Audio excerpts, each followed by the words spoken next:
السلام عليكم ورحمة الله وبركاته. أهلا بكم معانا في حلقة وفيديو جديد إن شاء الله. النهاردة هتكلم عن يعني زي ما إحنا متعودين في السلسلة دي بالورقة والقلم بنتكلم عن كل حاجة. هتكلم النهاردة عن الفاكهة وأخبار الفاكهة إيه في مصر ورايحين فين وجايين من فين.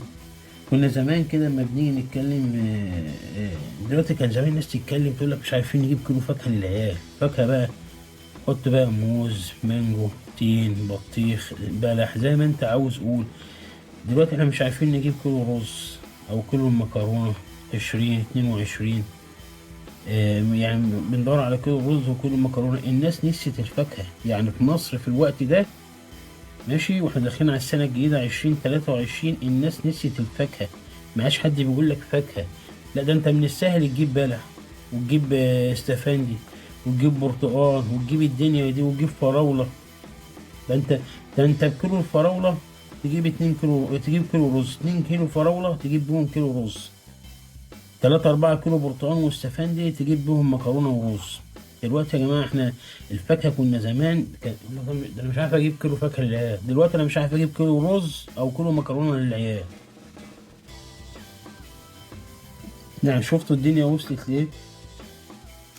الفاكهة ما عادش ليها أي قيمة عندنا كمصريين. احنا بندور على الرز، عن المكرونة، عن البتنجان، الفلفل، مش عارفين نفطر، طعمية، الفول، الدنيا راحت فين كلها. فأنا والله العظيم أنا بتكلم في السلسلة دي بتاعت بالورقة والقلم إنها إحنا مظلومين، إحنا تعبانين ليه؟ إحنا بقينا وصلنا كده. أنا بتكلم في حاجة وفاكهة.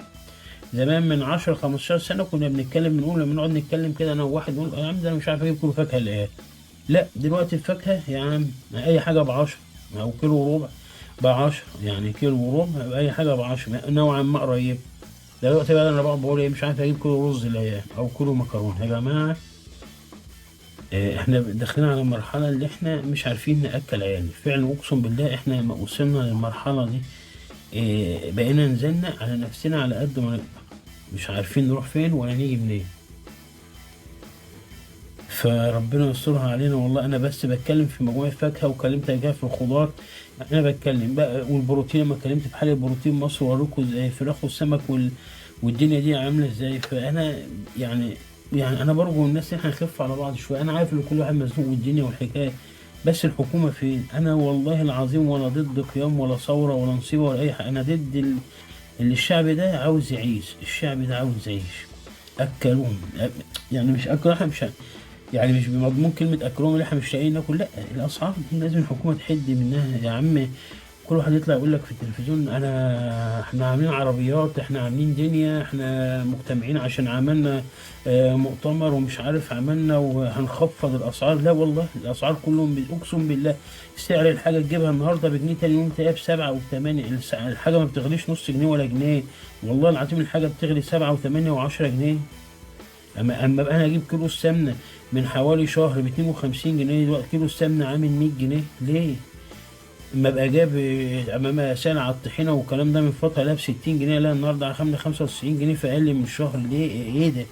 ايه ده انا بتكلم في 35 جنيه. يعني على ال4 اسابيع تقريبا كل اسبوع بتزيد 10 جنيه. يعني كل يوم بقى معدل بتزيد 3 جنيه. ايه ده ليه ده؟ ايه ده؟ يعني احنا كنا نجيب مثلا كيلو مكرونه الاولى، مثلا كيلو مكرونه يقول لك ب 12، بعدها باسبوعين ثلاثه يقول لك ده بقى ب 13 او ب 12 ونص. ماشي، مش هجيبها النهارده ب 12 وتاني يوم الاقيها ب 17، او بمعنى اصح حرفيا عشان يبقى الكلام صح، مش هجيبها من 3 4 ايام ب 18 واجي اسال عليها النهارده الاقيها ب 22. 4 جنيه فرق ليه يعني؟ الرز اللي قاعدين يقول لك رز مرمي، الرز ب 12، الرز ب 13، الرز بعامل ب 20 جنيه ولقيت الحبايه نظيفه. انا يعني ده انا بتكلم كمواطن مصري. احنا دلوقتي الفاكهه قاف على قفا من يشيل. احنا مش عارفين نجيب الحاجات دي او مش عارفين نعيش بالمنظر ده.